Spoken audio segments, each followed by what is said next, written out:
అందరికీ నమస్కారం. రాష్ట్ర ప్రజలకి, శ్రేయభిలాషులకి, ప్రతి ఒక్కళ్ళకి వైఎస్ జగన్మోహన్ రెడ్డి గారు పులివెందుల ఎమ్మెల్యే, ప్రతిపక్షమైన పార్టీ. బాబు జగన్మోహన్ రెడ్డి గారు, నీకెందుకయ్యా, నీకు ఉన్న సమస్యలు చాలక, నీకు ఉన్న కేసులు చాలవా? ఒక్కసారి చెప్పు. నువ్వు చేయవు, చేసే వాళ్ళను చేయనియవు. మరి ఆ ఫోటో వల్ల నీకు నష్టం ఏమిటి? ఒక్కటి చెప్పు.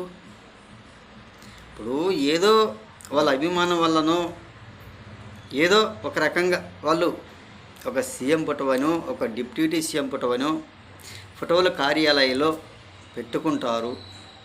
వాటి వల్ల నీకు నష్టం ఏమిటి? ఒక్కసారి చెప్పండి.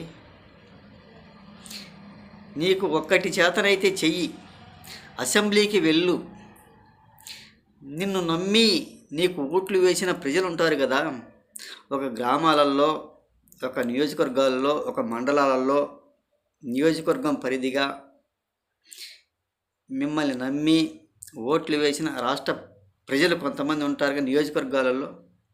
ఆ వర్గం పట్ల ఏమన్నా అన్యాయం ఉంటే నీకు అనిపిస్తే అసెంబ్లీకి వెళ్ళు, అసెంబ్లీలో పోరికాడు. అంతేగాని ఇటువంటి చేతకాని పనులు చేసుకుంటూ బెంగళూరులో ఉండి ఏవేవో వీడియోలు తీసి రాష్ట్రం మీద వదిలితే ఏం ప్రయోజనం? ఒక్కసారి చెప్పండి. మీలాగా ఏమైనా చేస్తున్నారా చెప్పండి. నీవు రైతులు పట్టాదారు పాసు పుస్తకాలపైన నీ ఫోటో వేయటం ఏమిటి? రేషన్ కార్డు పుక్కులమైన నీ ఫోటో వేయటం ఏంటి? అది తప్పు కాదా? రైతులకు అది అన్యాయం చేసినట్టే కాదా? నీలాగేం వాళ్ళేం చేయటం లేదు కదా, మీలాగేమి వాళ్ళేం దోచుకు తినటం లేదు కదా. చేతనైనంత సహాయం చేశారు నువ్వు అధికారంలో ఉన్నప్పుడు పవన్ కళ్యాణ్ గారు. అలాంటి అభిమానంతో వాళ్ళు కార్యాలయాల్లో ఫోటోలు పెట్టుకుంటారు. నువ్వు అధికారంలో ఉన్నప్పుడు నీ ఫోటో పెట్టారా లేదా కార్యాలయాల్లో ఎక్కడైనా కానీ? ఒక్కసారి ఆలోచించండి. ఇటువంటి మాటలు మాట్లాడితే రాష్ట్ర ప్రజలు ఒప్పుకోరు. జగన్ గారు ఒక్కసారి ఆలోచించుకొని మాట్లాడండి. ఒక్కసారి ఇటువంటి మాటలు మాట్లాడకుండా ఆలోచించండి. ఒక 5 నిమిషాలు కళ్ళు మూసుకొని ఆలోచించండి. మీరు చేసేది తప్ప కాదా అనేది నీ మనసు సాక్షిగా నీకే తోస్తుంది. ప్రతి ఒక్కటైనా మీరు తప్పే చేస్తున్నారు, తప్పుద్రోవ పడుతున్నారు. ఒక్కసారి ఆలోచించండి. తప్పటడుగులు వేశారు. అలా తప్పటడుగులు వేయబట్టే మీరు ఈరోజు 11 సీట్లకు పరిమితమైపోయినా కానీ మీకు ఏమైనా జ్ఞానం అంటూ ఏమి ఉండదు. మళ్ళీ ప్రెస్ మీట్లు పెట్టుకుంటూ బెంగళూరు నుంచి వీడియోలు చేస్తావు. అంతేగాని ఊరక రాష్ట్ర ప్రజలకు ఉపయోగం అంటూ ఏమీ లేదు. ఒకవేళ ఉపయోగపడే పనులు ఏమన్నా చెయ్యి. ప్రతి ఒక్కళ్ళకు వాళ్ళు చేసే పనులు అందరికీ అందుతున్నాయి. మీ పార్టీ వాళ్లకు, మీ పార్టీలో జెండా కూలీగాళ్లకు, మీ పార్టీకి ఓట్లు వేసిన వాళ్ళు కూడా అందరికీ సహాయం చేస్తున్నారు, అందరికీ అందుతున్నాయి. ఉచిత గ్యాస్ ప్రతి ఒక్కళ్ళు తీసుకుంటున్నారు. ఉచిత బస్సు మీ పార్టీ వాళ్ళు మిమ్మల్ని కలవరించే వాళ్ళు కూడా ఉచితంగా ఎక్కి ఒక తండోపతండోలుగా బస్సులు విపరీతంగా పట్టకుండా బయలుదేరిపోతూనే ఉన్నారు. నాయన ఒక్కసారి ఆలోచించండి. మరి మీకు ఓట్లు వేసిన నియోజకవర్గాలలో మహిళలకి ఇంట్లో ఎంతమంది ఉంటే అంతమందికి డబ్బులు అందాయో లేదో ఒక్కసారి చెప్పండి. మీకు అసెంబ్లీకి వెళ్ళడానికి చేత కాదు, ఇటువంటి పనికి మాలిన మాటలు మాట్లాడుకుంటూ ఉంటారు. ఒక్కసారి ఆలోచించండి. అవి అన్నీ వాళ్ళు గ్రహించటం లేదు, ఆలోచించడం లేదు. ఏది ఏమైనా బస్సు మాది, మాకు ఇచ్చేశారు అంటారు. ఒకసారి ఆలోచించు. వాళ్ళకు జ్ఞానం ఉండాలి. వాళ్ళకు జ్ఞానం లేని మనుషులు ఇటువంటి మాటలు మాట్లాడరు.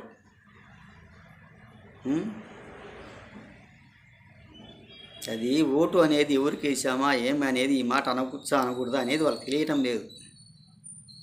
ఇదే అనేది వాళ్ళని ఏదో గతసారి కూడా ఏదో చెప్పాం వాళ్ళ గురించి. అటువంటి మనుషులు అన్నమాట అని తెలియజేస్తూ అందరికీ అందుతున్నాయి. నీవు బాధపడవలసిన అవసరం లేదు. నీకు చేతనైతే అసెంబ్లీకి వెళ్ళు. ఆయన రా రా రా జగనూరా అని పిలుస్తూనే ఉన్నాడు మన బాబు గారు, మన రాష్ట్ర ముఖ్యమంత్రి పర్యులు నారా చంద్రబాబు నాయుడు గారు. అంతేగాని ఇటువంటి పనికి మాలిన మాటలు మాట్లాడబాకండి. అలాగే తెలంగాణలో కూడా మన రేవంత్ రెడ్డి సర్కార్, కాంగ్రెస్ పార్టీ సీఎం ఆయన కూడా కేసీఆర్ సార్ రండి సార్ రండి సార్ రండి సార్ అని పిలుస్తున్నాడు. ఆయన కూడా ప్రాదోహ పడుతూనే ఉన్నారు, బాధపడుతున్నారు. రాండి రాండి అసెంబ్లీకి రాండి. ఆయన వెళ్ళడు, నువ్వు వెళ్ళవు. ఆయన కేటీఆర్ని అడ్డం పెట్టుకుంటాడు. నువ్వేమో బెంగళూరు ప్యాలెస్లో ఉండి వీడియోలు తీసి రాష్ట్ర ప్రజలకు వదులుతుంటావు.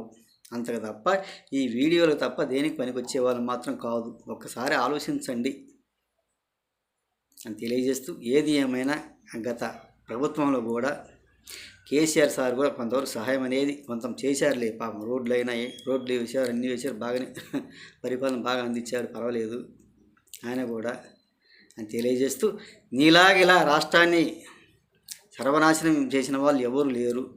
గతసారి కూడా కేటీఆర్ గారు అన్నారు, ఎవరో తెలంగాణ ఆంధ్ర వెళ్ళారు, రోడ్లు చూస్తే ఎంతో బాధపడుతూ వచ్చావు, అంత గందరగోళం ఉంది మన వైఎస్ జగన్మోహన్ రెడ్డి గారి పరిపాలన ఆంధ్రాలో అని ఆయన కూడా అన్నారు. ఒకసారి ఆలోచించుకోండి అని తెలియజేస్తూ, ఏది ఏమైనా మీరు మాట్లాడాలంటే అసెంబ్లీకి వెళ్ళండి, అసెంబ్లీలో వాదులాడండి. అంతేగాని ఇటువంటి పనికిమాలిన పనులు, పనికిమాలిన వ్యవహారాలు, ఆ ఫోటోల గురించి కార్యాలయాల్లో పెట్టినందువల్ల మీకు నష్టం అంటూ ఏమీ లేదు. మీరు చేసిన పరిపాలన వల్ల అందరికీ దండగా అనిపించింది అని తెలుసుకొని ప్రతి ఒక్కళ్ళు కూడా 160 సీట్లకు పైగా ప్రభుత్వానికి అందించారు, ఈ కూటమి ప్రభుత్వానికి అని తెలియజేస్తూ ప్రతి ఒక్కళ్ళకి